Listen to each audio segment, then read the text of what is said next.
নমস্কার বন্ধুরা, গপু আর গলুসোনার পরিবারে আপনাদের সবাইকে জানাই স্বাগত। বন্ধুরা, গোপালের কৃপায় আশা করছি আপনারা সবাই ভালো আছেন।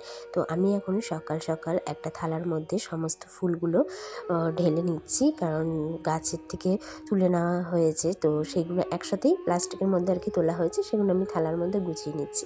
আর কদিন ধরেই না ফুল পাচ্ছিলাম না, মানে দুই একটা করে বেশি ফুল উঠছিল না, মানে হচ্ছিল না আর কি, দুই একটা করে ফুল ফুটছিল। তো সেই জন্য ফুলও সেইভাবে পাচ্ছিলাম না।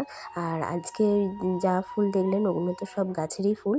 আর মালাটা আমার মানে বর আর কি বাজার থেকে নিয়ে এসছে। তো এই যে আমি ছোট্ট গপুকে সুন্দর করে রেডি করিয়ে মালা পরিয়ে দিয়েছি। এবার গলুকেও আমি রেডি করিয়ে দিয়েছি। রেডি করে আমি ওদের দুজনকে জল চৌকির উপরে বসিয়ে দেবো।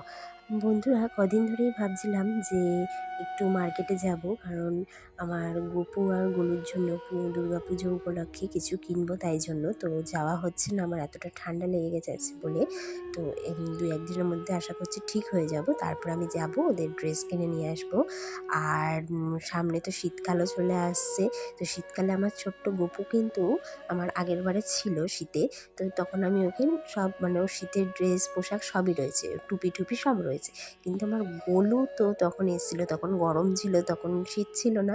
তো গোলুর কোনো মানে শীতের পোশাক নেই। তো এইবারে ভাবছি যে যাব, বাজারে গিয়ে একেবারে কিনে নিয়ে আসবো। আর এছাড়াও আমার ঠাকুর ঘরে কিছু টুকিটাকি জিনিস আছে দরকারি, সেইগুলো আমি কিনবো। আর আগেরবার শীতে যখন মানে আর কি গপু আমার কাছে এসেছিলো, তো তখন আমি গপুর জন্য একটা ছোট্ট ব্ল্যাঙ্কেট কিনেছিলাম। ওখানে গেলে মানে দোকানে গিয়ে বললেই যে গোপালদের ছোট ব্ল্যাঙ্কেট, ওরা সেই মানে ওই ঠাকুরের যেখানে জামা কাপড় বিক্রি হয় ওরা সেখান থেকে বেশি দাম নেয় না, 50-60 টাকা এরকম নেয়। তো ওই মানে ব্ল্যাঙ্কেটটা দেয় খুব সুন্দর ছোট্টোর মধ্যে, ওইটা দিয়েই আমি ওর গায়ে মানে সারা শীতেও গায়ে দিয়েছি। তো এইবার যেহেতু বড় আমার গলুও রয়েছে, তো সেই জন্য ভাবছি আরেকটু বড় দেখে ব্ল্যাঙ্কেট কিনবো, যাতে ওদের দুজনেরই হয়ে যায়। বন্ধুরা, আমার ভিডিও যদি আপনাদের ভালো লেগে থাকে তাহলে একটা লাইক আর কমেন্ট করে দেবেন।